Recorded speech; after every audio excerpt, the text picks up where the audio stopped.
हार थता ज नैनाबा जाडेजा कोंग्रेस संगठन पर भड़क्या। अमुक आगेवानो घरमां ज बैठा रह्या। आ निवेदन તેમણે આપ્યું છે।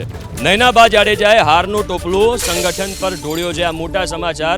રવિન્દ્ર જાડેજાના બહેન નૈનાબા જાડેજા સ્ટાર ચહેરો અને એ હાર્યા છે ને એમણે હાર થતા જ તેઓ ભડક્યા છે। નૈનાબા જાડેજાએ નિવેદન આપ્યું કે સંગઠનના લોકો બહાર નહીં આવ્યા। તમે આ નિવેદનને કેવી રીતે? જે કોઈપણ ઉમેદવારની હાર જીત થતી હોય છે। આ નૈનાબા જાડેજા ખૂબ સારા પરિવારના છે અને આ વખતે એમને ચૂંટણી પહેલી વખત જ હું જાણું છું ત્યાં સુધી એ લડી રહ્યા હતા અને અમે પણ ચૂંટણીઓ લડીએ। હાર થાય એટલે થોડી વખત એવું લાગે કે તમે બધાએ હરાયો, પણ એ તો લોકશાહીમાં હાર જીત તો ગમે તેકની થવાની જ હોય।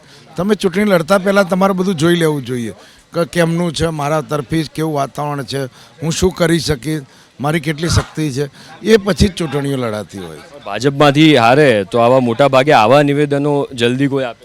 એટલે કોંગ્રેસ છે એ બોલવાની અમારે ત્યાં સ્વતંત્રતા છે, જે દિલમાં એ કહેવાય। ભાજપમાં કોઈના કોઈ ભડવીર નથી કે ભાજપ વિશે બોલી શકે। બધા ભક્તો જ છે, મસ્ત ગીત જ ગાશે। એક બોલાવી લાવો કે એક જણો ભાજપની કોઈ પણ ભૂલ થઈ એની ટીકા કરી શકે એવો એક નેતા લાવો ને મારી જોડે। અને અમારે તો બધા નેતાઓ જ છે અને કોંગ્રેસે નેતાઓ પેદા કરે છે, ભાજપે કાર્યકર બનાવે છે। ભાજપની અંદર પણ જુઓ 50% નેતાઓ કોંગ્રેસના છે, ભાજપમાં કાર્યકરો ભાજપના નંબર 1, હું રેકોર્ડેડ કહું છું, પણ નેતા તો કોંગ્રેસના જ। આજે ભાજપમાં નૈનાબાએ કાર્યકરની જ વાત કરી। હું એ જ કહું, અમારા કાર્યકરોની ક્યાંક ભૂલ હોય પણ અમારા નેતાઓ જોરદાર। આજે ભાજપમાં બાપ થઈને રાજ કરે છે।